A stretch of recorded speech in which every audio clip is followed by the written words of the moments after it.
Hi folks, Kevin here. Well, it's February 7th, 2018, and today I want to talk about a topic that's very important, nutrient density. Why is this such an important for me to make a video about?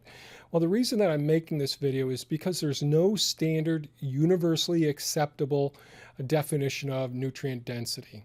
And I see that many other people are using nutrient density, the term nutrient density of the foods that they're growing and so on, quite differently than the way that I will. So I thought it was necessary to create this video to use as a reference when I say, well, what they're saying, I don't believe that they're really judging nutrient density based on these factors. And those are the factors I'm going to go over today in this video. So online, you're going to see doctors who have stated things on their television programs and written it on their websites. Permaculturists who will describe nutrient density. Certainly, various YouTube creators who are gardeners have described nutrient density and how they use the Brix meter, or refractometer is another name for that unit, to judge the nutrient density of their crops. And so I don't want to speak down to anyone who's talked about it before. I just want to use this as a reference so everyone knows where I'm coming from and what sort of research we're going to be doing in the future, and what research sources I depend on to get accurate information. So here we go. So nutrient density. What we're going to cover: what are the nutrients? What is nutrient density? It's not the same as energy density. What foods are the most nutrient dense? And can you judge nutrient density with your senses? Are crop nutrient densities on the decline? I'm going to insert a video from Dr. Greger from nutritionfacts.org in this video at this point in the slide presentation. Then I'm going to come back and we're going to talk about the Brix test for nutrient density, and then I'll just end the slideshow at that point. So macronutrients, those are those substances that are required in relatively large amounts for organisms' proper growth and development. So in the human diet, water, fat, protein, and carbohydrates are essential. I'm going to leave water off now because I'm going to include that in future talks, because this topic on nutrient density, we usually don't use water as talking about the relative density of the nutrients in the plants or animals. So when we're talking about the human diet, these fats, proteins, and carbohydrates. With plants, we're talking about nitrogen, phosphorus, potassium, calcium, magnesium, sulfur, carbon, and hydrogen and oxygen. So those are the macronutrients. So the micronutrients for humans are the ones that are, our vitamins, minerals, and phytonutrients. So our various minerals, our vitamins, and our phytonutrients, which are over 2,500 phytonutrients that we know about at this point. And there's several categories, 5 categories that we'll be talking about in detail in future videos. So these are absolutely essential for optimal growth, longevity, and enhanced quality of life. So what about the micronutrients for plant growth? Well, those are, some people call these trace minerals or trace elements and all. So our boron, our chlorine, copper, iron, manganese, molybdenum, zinc. Those are all the micronutrients necessary for plant growth. So let's talk about calculating nutrient density. That is not equivalent to energy density. Energy density is the relative number of calories per gram unit. So we break it down into proteins and carbohydrates. Both have 4 calories per gram. It's a pretty good amount of energy density.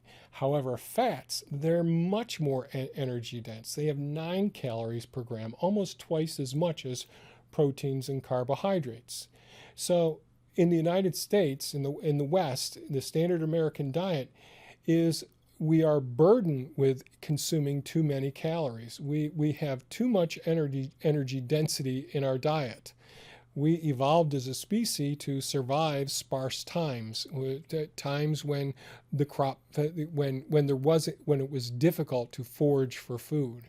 So Nutrient density is those phytonutrients, those micronutrients, the micronutrients rather, per calorie. So we take whatever the substance is, whether it's a banana, and we see how many calories it is, and we divide that into the micronutrients that is there. We do this for a whole variety of things. We'll do it as like some of our cruciferous, like our kale and our collards, which are going to yield a very high one. If we look at the nutrient density in a soda pop, well, it's going to be just about all sugar water. Same thing with things like olive oil. Well, they've extracted they extracted the oil and just left basically straight fat.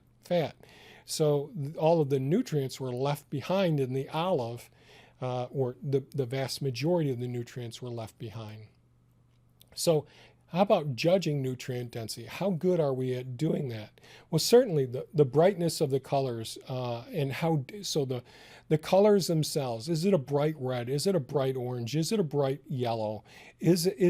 Are these colors penetrating deep into the flesh of whatever the fruit or vegetable it is? So is it a purple cabbage that's purple all the way through? Is it a purple potato as opposed to a russet potato? A purple potato is better than a russet as far as phytonutrients, and if the purple goes beyond the skin and through the flesh, then it's even more nutrient dense, and the bluer it is, the more nutrient dense it is. And then if we take something like the sweet potato, that's an heirloom sweet potato that's really small and fibrous, not nearly as plump and starchy as the other one, well, that's even more dense. So we can use sight, our vision, as a way of judging relative nutrient density. What about flavorfulness? Well, yes, certainly. The sweeter some of these plants are, the more pleasant they are, and certainly they're being picked at the optimal ripeness. So the nutrient density relative to other ages of that plant or stages of development is more flavorful, the taste. And certainly if it's more bitter, well, that potentially is even better as well. So our cruciferous vegetables, they produce phytonutrients that are bug deterrents. So they're a guard against insects going ahead and consuming them. But those same phytonutrients produce essential nutrients to reverse cancer, to decrease inflammation in our bodies. And I've talked about that before while we grow the microgreens, the broccoli microgreens. So it's sulforaphane is one of the results of the phytonutrients that's in broccoli that gets released when it's bitten. So we have an enzymatic reaction that produces that ultimate product, but if it weren't evolution that developed that skill for survival to deter pests from coming and eat them, well, then things wouldn't have worked. So it may taste sweet and it may taste bitter. And it's the same thing with good horseradish. Boy, that should really open up your nostrils and your eyes. A really good onion. So certainly the smell and the taste. And certainly we were at Costco just the other day picking up, it's winter here, so we're picking up some mangoes and some citrus because we don't have those. We aren't growing those in any number. I'm not growing any mangoes here. And so I wanted to see, were their mangoes good enough for us to pick up? And if I can't hold them, a few inches from my face and smell the aroma from them, I know that they don't have optimal nutrients in them. So nutrient density is less when I can't smell them well. What about the degree of maturity?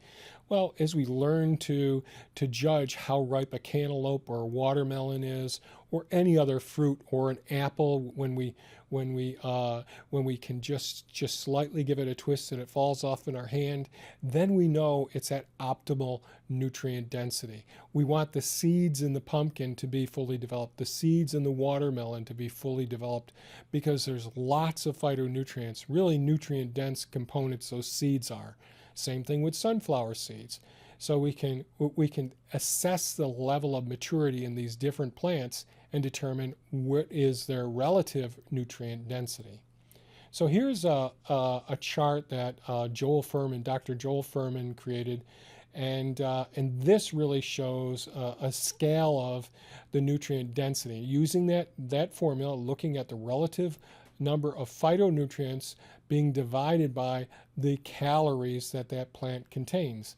So although flax seeds here are in the middle of the chart, they're really, really nutritious and loaded with omega-3s because there's fats. It's a higher calorie treat or nutrient plant product. Well, then they aren't in the exceptional ones, the dark green over on the left-hand side. So the more things we can eat out of the left side of the screen as opposed to the right side of the screen, the better. And it's not to say that things like cashews on the right side of the screen or our walnuts aren't good for you and the grapes aren't good for you. They certainly are good for you, but you want to balance them out with the nutrients over here. And you certainly do not want to strip them. You don't want to be taking those grapes and just drinking grape juice. You're going to miss a lot of the phytonutrients when you do that. So I'm hoping this is making sense as I'm moving along here. Now we're going to talk about crop nutrients and are they declining in our soils. I'm bringing on Dr. Greger from nutritionfacts.org. He created a great video about this. I'll leave a link in the description down below. His website is right there on the screen. This is a picture of Dr. Greger, and he's going to present a video. We can discuss this if there's comments about this, about, geez, how well was this study done based on who did it and so on. So these are things we need to consider. I tend to think, I was expecting that the nutrients in the crops have declined more based on monoculture and all, but I'm not sure exactly what the government, how the government was thoroughly assessing everything at this point and selecting the places where cover crops used and so on and so forth to help to assure the microbial life in the soils. So I'll drop it there and I'll be back shortly after Dr. Greger finishes up the video. But sellers of supplements like to argue that we have to take vitamin pills because the nutrient content of our crops has declined over the last 50 years due to soil depletion. Is that true? The nutrient content of our food is in decline. Fact or fiction? It's a fact, but by how much, though? On average, over the last 50 years, have the nutrients declined just a little, 1 to 20%, 20 to 40, or have we lost half the nutrition? Do we have to eat like twice as many carrots these days as we would have in the 1950s to get the same amount of nutrition? Or is it even worse, and the majority of the nutrients have disappeared? We've only lost about 15% on average across 43 different crops. So instead of eating 6 florets of broccoli, eat 7. Okay, I'm back. So now I want to talk about refractometers. This is the instrument that's used for many different disciplines, and many people are using this refractometer to judge nutrient density in plants, which I don't believe you can accurately do. So here's the refractometer on the right-hand side of the screen. At the top of the screen, you see the operator going ahead and grabbing a liquid sample, putting it on this end of the refractometer with the top up. Then once the drop is there, that cover slot part is put down. It actually is a prism, and it's going to refract the light as it goes through and display the relative number of total solids in this area. You just have to make sure that cover is down there so that the liquid expands here.